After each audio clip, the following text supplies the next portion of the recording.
that difficult task to pick the squad now?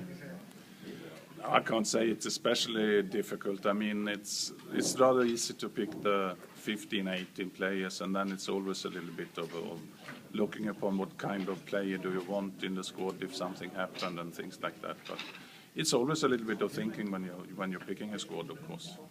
How do you rate the chances against Switzerland?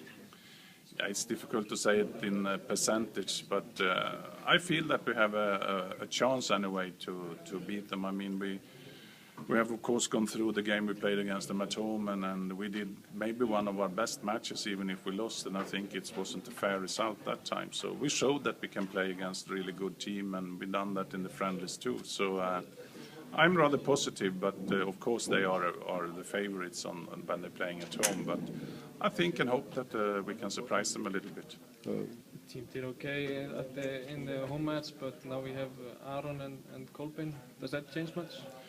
Yeah, of course. I mean, with all respect to all the players, I mean, the guys playing in top leagues and with that experience, they are really important for us. I mean, if you're missing players like we did last time with Aron and Kolbeinn, this is of course a boost for us to have them back in the squad. Switzerland, they met the Brazilians and beat them, but we met Faroe Islands. Do you think Iceland should have had maybe a stronger opponent in the friendly? Yeah, both yes and no. I mean, I always say that it's really good to play good teams because then you get the challenge and you know where you stand yourself, and it's good for the players to know that we maybe have to be better in that area or the other area.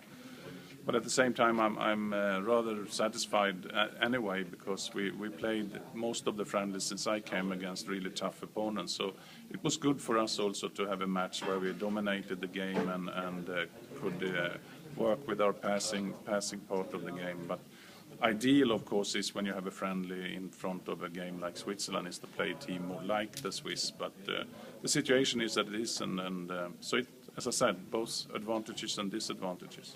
Do you still believe that Iceland is able to qualify from the group? Yeah, I think we have a fair chance. I mean, probably we need to win 3 games. It's we have a 50% winning rate now, and we need to have 75% on these last 4 games. But I think we have a fair chance to end up at second at least in the group. I mean, we have to beat Swiss, I think, to have a chance to end up first. So after that, we know if we can do that. But even if we lose against Swiss, if we can have 3 wins in the rest of the games, I think we will almost sure end up as the second team in the group. How's the form of your players? Are they mostly playing with their teams? Yeah, I think most of them are playing. It looks rather positive in that way. It's probably, if I remember correctly, only Sölvi now who changed clubs who's been on the bench the 2 first games since he moved to Russia. So he's the one lacking playing time. Otherwise, most of them are playing rather much. Eiríkur Johnson had a great game against Faroe Island. Do you expect him to start in Switzerland? Yeah, he's definitely in our thoughts. We have, of course, not decided 100% how to play, and we don't want to talk too much about it today if it's something that maybe, hopefully, can surprise the Swiss team a little bit. But, I mean, he is a really, really good passer, and he has a good eye for the game. So he's always in the thoughts. So, and if he's not starting, I mean, he's a super sub to put in if you need more offensive qualities. The Icelandic under 20-year-old team have had a great European qualifiers, 3 wins now. Do you expect any players coming up from the team to the national senior? Yeah, sooner or later, I'm sure about that. I mean, I saw the first half. This is the only half I've seen live now in that competition because it's always going on the same time as we are playing. But I was rather impressed of them, both the whole team, how they were organized, but also the qualities that they have. I mean, playing these teams from Eastern Europe is never easy, but they played really well, from goalkeeper, defenders, and so it's many players that are looking interesting.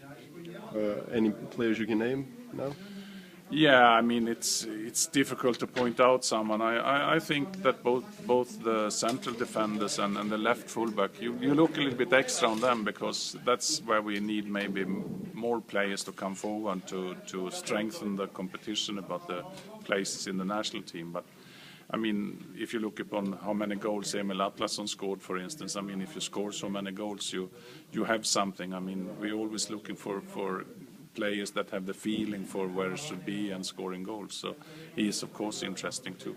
You don't expect them, though, to play in these qualifiers against Swiss or Albania? No, I don't think so. It depends, of course, what happened until October, because if some of them are playing in their clubs and doing very well, of course they are in the discussion. But I always said when it comes to the under-21 players, if we're not sure that they will start in the national team, and as long as the under-21 team has a chance to qualify, I think it's better that they play in the under-21 than sitting on the bench in the national team.